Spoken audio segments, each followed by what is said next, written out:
My name is Ubaidullah. I am here to demonstrate my project Comprehensive Analysis of Machine Learning Algorithms for the House Price Prediction. Aim of this research is to evaluate and compare different algorithms for the house price prediction. I wanted to check how accurate they are and how they work when the data change slightly and how they work with the unseen data and how easy they are to understand. The objective is clear: to evaluate and compare machine learning algorithms to find out better house price prediction algorithms.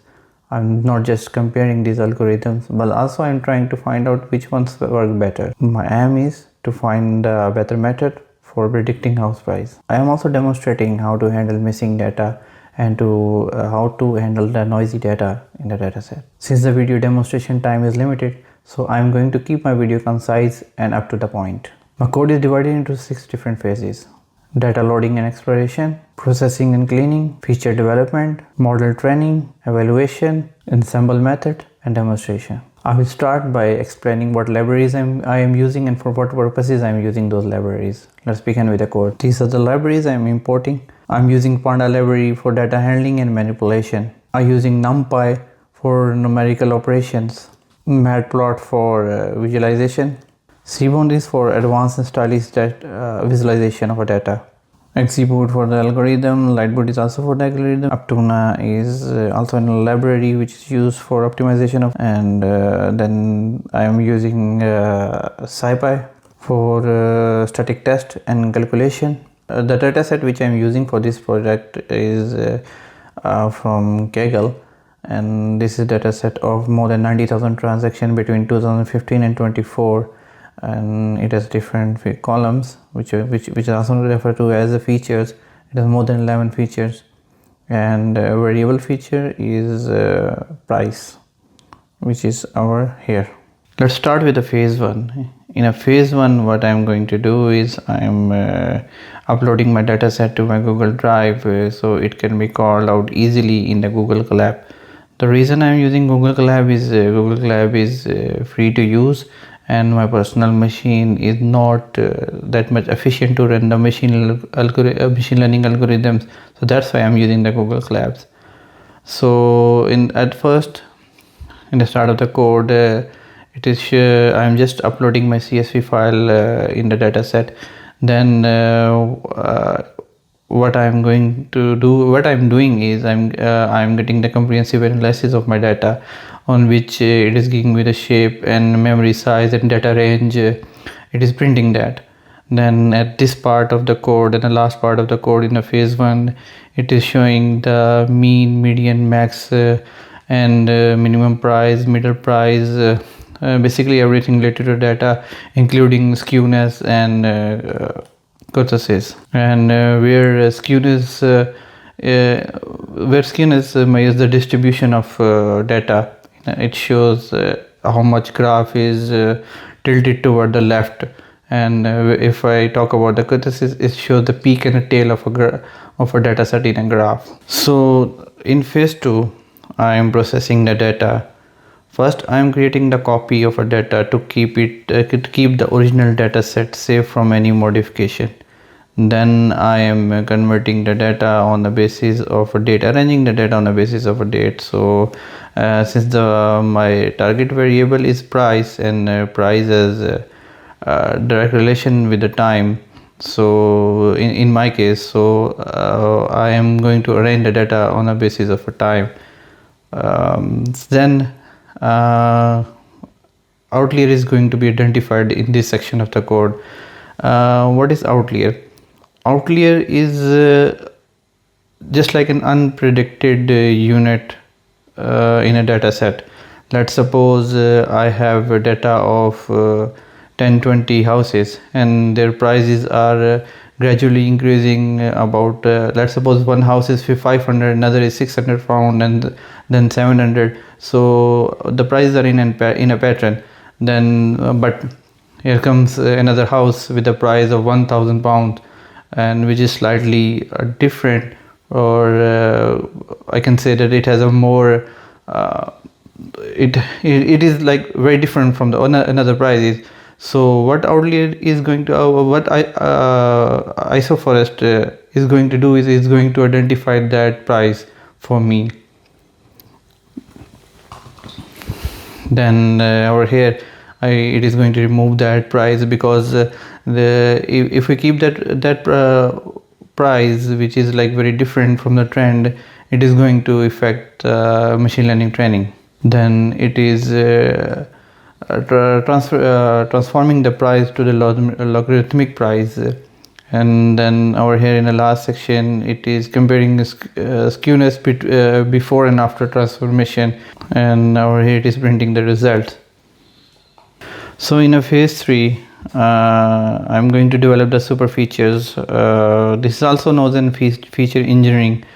What we do in a feature engineering is we develop some different new features to identify new trend in a data set. It really helps the machine learning algorithms.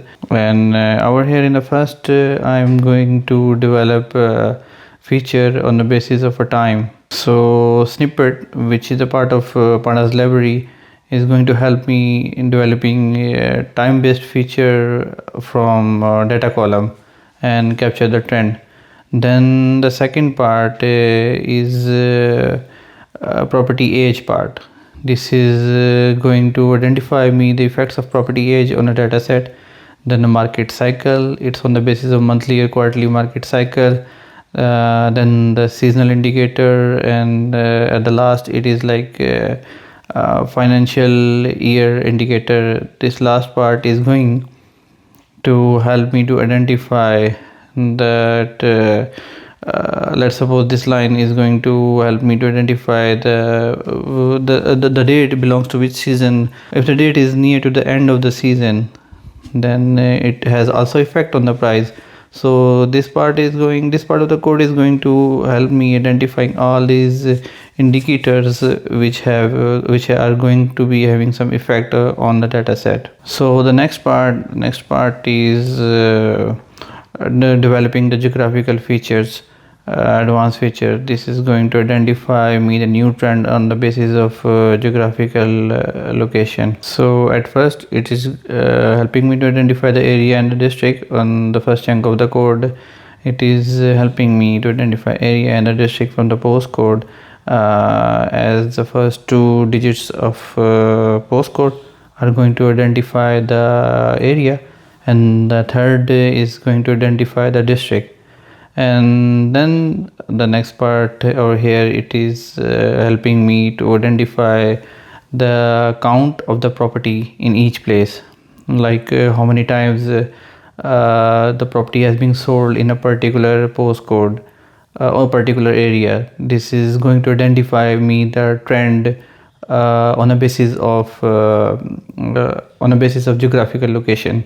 Then I mark the big 3 cities as the flag to show the regional effect on this data set, especially on the price. So phase 4 is model training and optimization. And what it is doing is it is ensuring that the model trains on the past data. It is also maintaining the temporal order to avoid data leakage, and then it is preparing data set for the time sensitivity. This section is hyperparameter optimization. So hyperparameter optimization is like for automatically finding the hyperparameters for XGBoost and LightGBM, these two algorithms which I will define later on in this video. And at first, let's talk about the code. This function, objective function XGB, this function is from the Aptuna. Okay, phase 5 is about the visualization and analysis. This section is about like visualizing everything, like model performance, prediction, error, feature, etc. Okay, so this phase 6 summarizes all the results from the models into the easy readable format and compare the performance metric among the models, and what it does is it's highlight the best one. So at the end of this project, I would like to explain that this project was not about finding the desired results, but it was about to understanding the concept of machine learning through the broader lens. I have selected regression problem as it's a type of machine learning where the goal is to predict a continuous number instead of category. I have discussed the code, the steps dataset and the ML models which are used in the code, and I also use the voting example and the stacking example, and where voting example is combining the best models and taking the average of the result to predict the more accurate result. And if I talk about the stacking, that is like combining top two models as a base model and using rigid model to get the final prediction. And that's it. Thank you.